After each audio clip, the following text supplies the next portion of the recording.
Good morning बच्चों, मैं श्रीमती रजिया अंजुम शेख जांजगीर चांपा से। आज हम बात करेंगे शरद विषुव यानी कि विंटर इक्विनॉक्स के बारे में। यह बच्चों सितंबर महीने में 22 तारीख और 23 तारीख को देखने के लिए हमको मिलता है। इसका अर्थ क्या होता है? विषुव का अर्थ क्या होता है?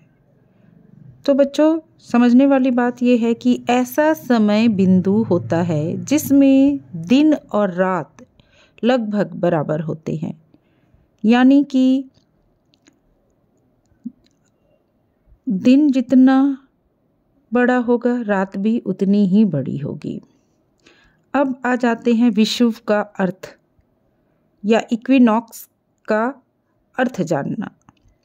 इक्विनॉक्स एक लैटिन भाषा की शब्द है और इस शब्द का अर्थ होता है समान, यानी एक्वस यानी समान, नॉक्स यानी रात्रि। तो लैटिन भाषा से यह शब्द लिया गया है इक्विनॉक्स। किसी क्षेत्र में, किसी जगह में दिन और रात की लंबाई को प्रभावित करने वाले कई और भी फैक्टर या कारक होते हैं। अब जानते हैं ये ऐसा होता क्यों है बच्चों। पृथ्वी अपनी धुरी पर 23 अंश झुके हुए 23 नहीं 1/2 अंश झुकी हुई स्थिति में सूर्य के चक्कर लगाती है। इस प्रकार वर्ष में एक बार पृथ्वी इस स्थिति में आती है जब वह सूर्य की ओर झुकी रहती है। वह एक बार सूर्य से दूसरी ओर झुकती है।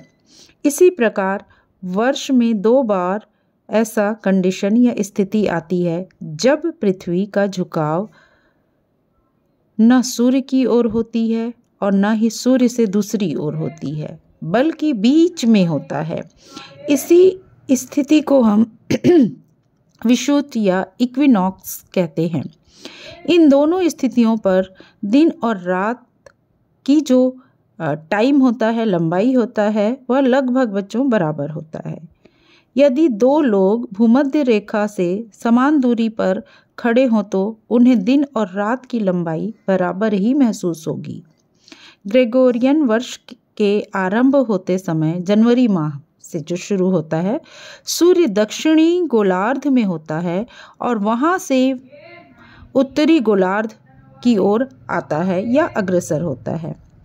वर्ष के समाप्त होने यानी दिसंबर माह में तक सूर्य उत्तरी गोलार्ध से होकर पुनः दक्षिणी गोलार्ध में पहुंच जाता है। इस तरह से सूर्य वर्ष में 2 बार भूमध्य रेखा के ऊपर से गुजरता है। इस परिभाषा को और सरल हम करते हैं और इस तरह समझते हैं कि सूर्य के पृथ्वी पर उदय और अस्त या परिक्रमा के संदर्भ में देखें तो इक्विनॉक्स एक ग्रह की कक्षा में लगने वाला वह समय है जिसमें ग्रह की कक्षा और विशिष्ट कंडीशन या स्थिति में सूर्य सीधे भूमध्य रेखा के ऊपर से होकर गुजरता है या फिर निकलता है।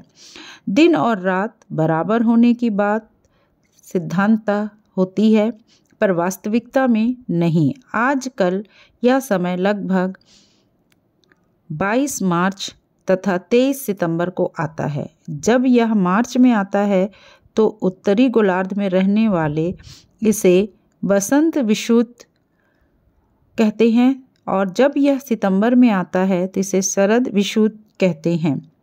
यह उत्तरी गोलार्ध में इन ऋतुओं के आने की सूचना देता है। यह समय विषुव अयन के कारण समय के साथ साथ बदलता रहता है। अंतर्राष्ट्रीय समय में भिन्नता के कारण अलग अलग देशों में इसके दिखने की डेट या तिथियों में अंतर हो सकता है।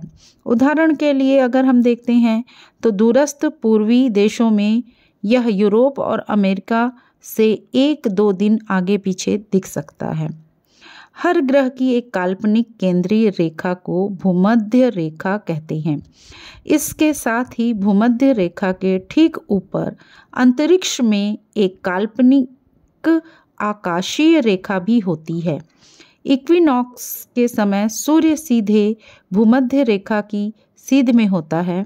इसका अर्थ यह है कि यदि कोई व्यक्ति भूमध्य रेखा पर खड़ा हो तो सूर्य उसे सीधे अपने सिर के ऊपर दिखाई देगा। इसका यह भी अर्थ है कि आधा ग्रह पूरी तरह प्रकाशित होता है और इस समय दिन और रात लगभग बराबर होते हैं। और दूसरी तरफ दक्षिणी ध्रुव पे रहने वाले लोगों के लिए इक्विनॉक्स के अगले 6 महीने लगातार दिन रहने वाले हैं, जबकि उत्तरी ध्रुव के लोगों के लिए 6 महीने अंधेरी रात वाले।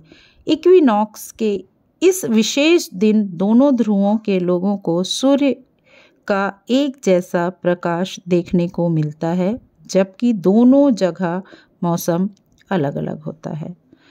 तो मेरे ख्याल से बच्चों आपको इक्विनॉक्स यानी विषुव क्या है, शरद विषुव किसे कहते हैं, यह आज समझ में आ गया होगा।